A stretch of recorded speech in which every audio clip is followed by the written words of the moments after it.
Hollywood মসজিদে মুনার বার্ষিক ইফতার মাহফিল অনুষ্ঠিত।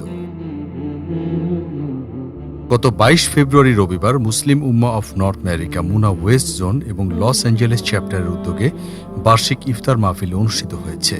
লস অ্যাঞ্জেলেসের ঐতিহ্যবাহী হলিউড মসজিদ প্রাঙ্গণে আয়োজিত এই মাহফিলে মুনার দায়িত্বশীল ব্যক্তিবর্গ, কমিউনিটির সদস্য এবং স্থানীয় মুসলিমরা অংশ নেন।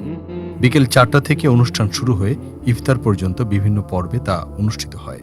অনুষ্ঠানে প্রধান অতিথি হিসেবে উপস্থিত ছিলেন মুনা national assistant executive director Anisur Rahman Gazi এবং প্রফেসর ডক্টর রুহুল আমিন। তারা রমজানের তাৎপর্য, আত্মশুদ্ধি ও প্রবাসে মুসলিম ঐক্যের গুরুত্ব নিয়ে সংক্ষিপ্ত বক্তব্য দেন।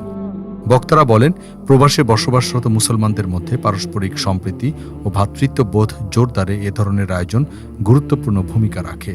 পাশাপাশি নতুন প্রজন্মের মাঝে ইসলামী মূল্যবোধ ছড়িয়ে দিতে সামাজিক ও ধর্মীয় কার্যক্রম আরও জোরদার করার আহ্বান জানান তারা। আলোচনা শেষে দোয়া ও বিশেষ মোনাজাত পরিচালনা করা হয়। পরে উপস্থিত সবার মাঝে ইফতার পরিবেশন করা হয়। আয়োজকরা জানান, প্রবাসে মুসলিম কমিউনিটির বন্ধন দৃঢ় করতে ভবিষ্যতেও এ ধরনের আয়োজন অব্যাহত থাকবে।